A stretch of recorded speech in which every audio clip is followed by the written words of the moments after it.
Une nouvelle session d'information sur AC2 Télévision. Bonjour à tous et bienvenue dans ce journal dont voici les titres. Les députés effectuent leur première rentrée parlementaire demain jeudi à Porto-Novo. C'est pour la première session ordinaire de l'Assemblée nationale pour le compte de cette année. La révision du Code du numérique est inscrite à l'ordre du jour. Depuis lundi, le Bénin prend part à la 58e session de la Commission de la population et du développement des Nations Unies. Vous entendrez le ministre Abdoulaye Biotchane, chef de la délégation béninoise, dans ce journal. Au plan international, le président togolais Faure Gnassingbé est en passe de devenir médiateur dans le conflit qui oppose le Rwanda à la RDC. Tout de suite pour le développement de ces sujets. La première session ordinaire de l'Assemblée nationale s'ouvre ce jeudi 10 avril à Porto-Novo. Selon le porte-parole du président de l'Assemblée nationale, Vitali Botton, les députés examineront entre autres le rapport d'activité du président de l'Assemblée, la réforme du Code du numérique, la réglementation de la microfinance, la révision du Code de procédure pénale ainsi que le projet de loi sur le statut du barreau. La session abordera aussi la ratification d'accords internationaux et le bilan de la Caisse des dépôts. À travers l'Agence béninoise de gestion intégrée des espaces frontaliers, le ministère de l'Intérieur et de la Sécurité publique a procédé à la remise de plusieurs engins roulants à 2 roues aux forces de défense et de sécurité. C'est le ministre Alassane Seydou en personne qui a remis le lot d'engins aux bénéficiaires ce mardi 8 avril 2025 à Cotonou. Constitués de 97 motos, ces engins permettront non seulement de renforcer la mobilité des FDS, mais aussi de lutter plus efficacement contre l'extrémisme violent dans les localités transfrontalières. Alors que les allocations universitaires jouent un rôle crucial dans le parcours des étudiants, leur mode de gestion interroge. Quelles solutions pour assurer une meilleure gestion de ces fonds? Vous en saurez davantage dans ce reportage de Shekinat Adjaro et Basile Kikisagwe. Chaque année universitaire, des milliers d'étudiants attendent avec impatience le versement de leur allocation. Pour beaucoup, c'est plus qu'un simple coup de pouce. C'est une condition de survie. Alors, comment cet argent est-il réellement utilisé? Nous avons tendu le micro à quelques étudiants allocataires. La bourse de l'année dernière, ça va servir à payer un ordinateur et le reste, j'en ai payé un enregistreur, mes outils de travail, vu que je suis une formation en journalisme. Bon, la bourse de cette année, ça va servir à préparer peut-être ma soutenance, vu que je soutiens cette année. Il y a pas mal de frais qui viennent de la soutenance, donc je ne peux pas attendre que les parents dépensent forcément tout de leur poche, donc ça va aider au moins une partie. Ma bourse de l'année passée, je n'ai pas fait grand-chose avec, j'ai juste réparé mon poste avec et j'ai changé ma garde-robe. Le reste, je l'ai juste cassé. Pour cette année, je compte entreprendre. Personnellement, j'ai pris la bourse de l'année dernière. J'ai acheté un PC et un trépied. Et puis ça m'a permis aussi de gérer quelques besoins personnels. Pour cette année, je vais prendre et essayer de compléter. Pourquoi ne pas faire un master, soit carrément acheter une moto pour pouvoir me dépanner pendant les stages professionnels. Les étudiants ont des perceptions distinctes des allocations universitaires et la gestion de cette aide dépend de plusieurs facteurs. Le sociologue Achille Soudegla nous en parle. Ma petite requête me permet de constater que une bonne partie des étudiants n'ont même pas connaissance de ce premier sens qui est accordé aux allocations universitaires. Pour la plupart d'entre eux, ils perçoivent les allocations universitaires comme des moyens ou des supports utilisés certainement ou d'une manière à d'autres fins. C'est pour dire que la conception première qui est accordée aux allocations universitaires, qui est d'accompagner l'étudiant, d'appuyer l'étudiant sur le plan financier, à mieux étudier, à mieux avoir les conditions matérielles, pour avoir les moyens nécessaires pour faciliter l'accès aux études, l'étudiant ne pas cette conception première. L'étudiant qui a les parents à Cotonou, qui a les conditions nécessaires de survivre à Cotonou, a une autre façon d'utiliser la bourse que l'étudiant qui n'a personne à Cotonou, qui doit nécessairement payer le loyer, qui doit payer l'électricité, qui doit payer l'eau. Donc vous comprenez avec moi que les conditions d'usage varient d'un étudiant à un autre. Si l'allocation représente une aide importante, elle est souvent mal gérée faute de formation. Le sociologue nous expose des solutions, notamment l'importance d'une formation en gestion financière pour y remédier. Il est important que le gouvernement, en dehors d'octroyer ces allocations aux étudiants, de définir des programmes de formation à l'endroit de ces étudiants sur la gestion qu'ils vont en faire de ces ressources financières. Sur le plan académique, combien je réserve? Je pense que ces paramètres relèvent d'une importance notoire où on doit nécessairement. C'est des programmes qui ne sont pas des programmes de longue durée, non. C'est des programmes de courte durée où, en une journée, on regroupe les étudiants boursiers, on leur administre. On peut même établir un programme avec la NPE, qui est une structure étatique aujourd'hui, qui est bien habilitée en la matière, et la NPE les reçoit et puis définit un programme de formation et qui leur distille, qui leur implémente ces mécanismes de gestion de ces allocations universitaires. L'allocation est un soutien essentiel de l'État aux étudiants, mais sans une bonne gestion, elle reste inefficace. Avec une formation adéquate, les étudiants pourraient faire bien plus que survivre. Ils pourraient investir dans leur avenir. L'Agence des systèmes d'information et du numérique lance un appel à candidature pour la formation de 100 jeunes filles dans le domaine de la technologie et de la cybersécurité.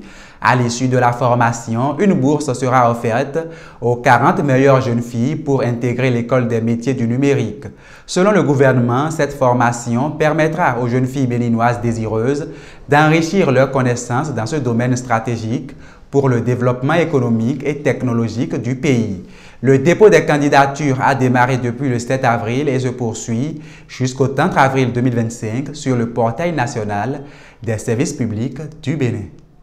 Rebondissement dans l'affaire assassinat d'une nourrice dans la commune d'Avrancourt. Selon les informations relayées par La Nation, la présumée meurtrière de la nourrice est désormais dans les mains de la police.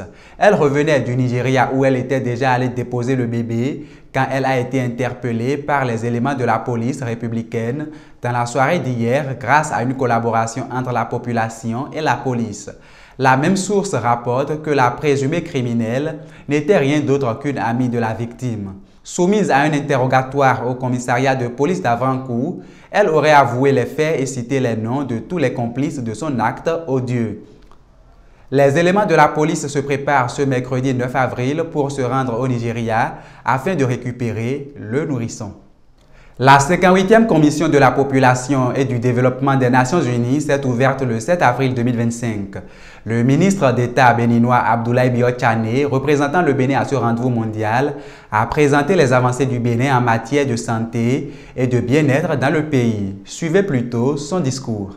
Le thème de cette session d'aujourd'hui est permettre à tous de vivre en bonne santé et promouvoir le bien-être de tous à tout âge, résonne profondément au Bénin. Parce qu'au Bénin, nous avons inscrit au cœur de notre action publique le développement d'un capital humain sain, compétitif et compétent, considéré comme un facteur indispensable à la prospérité collective et au progrès durable. C'est d'ailleurs sous ce temps que le président Talon dit que son quinquennat est le quinquennat du capital humain. Mesdames, Messieurs, notre objectif principal est de faire en sorte que notre pays soit parmi les gagnants du dividende démographique. Et par cela, nous définissons d'autres objectifs plus spécifiques, l'éducation et la santé. Et c'est ainsi que, sous la houlette du président Talon, nous avons engagé des réformes ambitieuses et structurées autour d'investissements massifs et de réformes. Dans le domaine de la santé, c'est d'abord la construction, la réhabilitation et l'équipement d'infrastructures sanitaires modernes dans tout le pays, y compris la construction récente d'un hôpital international à Calavi, pas loin de la capitale économique, Cotonou. Deuxièmement aussi, c'est le recrutement massif de professionnels de santé pour améliorer la qualité des soins. Mais tout cela n'aura un impact perceptible pour les populations que si c'est accompagné de réformes importantes. Et c'est à ce titre que nous avons engagé une réforme pour l'assurance médicale universelle au bénéfice des couches les plus vulnérables de notre population. Ceci permettra de donner à un tiers de notre population accès aux soins de santé primaires. Mais aussi, dans le cadre de ces réformes, c'est mettre en place une politique innovante de santé communautaire qui repose sur le déploiement d'agents relais au sein des communautés locales. Ces agents ont pour mission d'orienter, de conseiller et d'éduquer les populations afin de prévenir les comportements à risque et de favoriser une prise en charge précoce. Dans une approche intégrée de la santé publique, des efforts considérables ont été engagés dans des domaines connexes que sont l'accès à l'eau potable, l'assainissement urbain et de base, la gestion des déchets, la mise en place de systèmes pluviaux et l'accès aux logements sociaux et économiques. Pour vous donner un exemple, aujourd'hui, 80% de la population béninoise a accès à l'eau potable. Il y a moins de 10 ans, seulement 40% de la population avait accès à l'eau potable. Et ce sont ces efforts qui renforcent tout le travail qui est fait dans le domaine de la santé. Nous avons également fait le choix de remonter à la racine vulnérable des vulnérabilités, parce que nous sommes conscients que le bien-être commence dès les premiers âges, dès les premiers instants.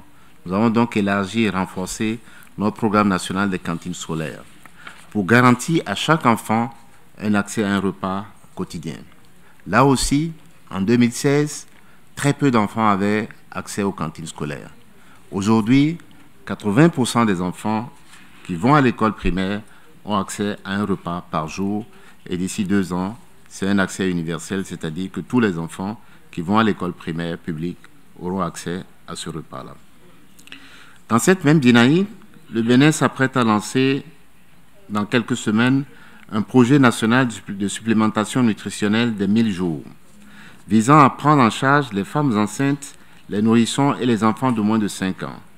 Car nous savons qu'agir tôt, c'est prévenir les carences, les morbidités et les inégalités de santé. Et c'est pour promouvoir cette idée que nous organisons très prochainement, d'ici le mois de juin, une conférence internationale sur la nutrition. Elle se déroulera donc en marge du lancement officiel de ce projet. C'est donc dire que de la naissance à peu près 10-11 ans, les enfants béninois seront pris en charge par l'État béninois, dans le cadre de ce programme des 1000 jours, mais aussi dans le cadre des cantines scolaires. Le président togolais Faure Gnassingbé a été proposé pour poursuivre la médiation dans la crise qui oppose Kinshasa à Kigali. L'annonce a été faite lors d'une réunion virtuelle de l'Union africaine samedi dernier. Cette proposition est accueillie favorablement par les membres du bureau de l'organisation. Cependant, elle reste à être entérinée formellement par l'Assemblée des chefs d'État et de gouvernement de l'Union africaine. Si ce choix est validé, Faure Gnassingbé va conduire la médiation entre le Rwanda et la RDC en vue d'un retour à la paix. Ce sera tout pour cette édition. Merci d'être resté avec nous. Retrouvez tous les jours sur AC2 Télévision la grande édition du journal à 13h, 16h, 20h, 23h, 3h et à 7h du matin. Vous pouvez aussi revoir cette édition sur notre site internet ac2tv.bj et sur l'ensemble de nos canaux digitaux. Portez-vous bien et à très vite.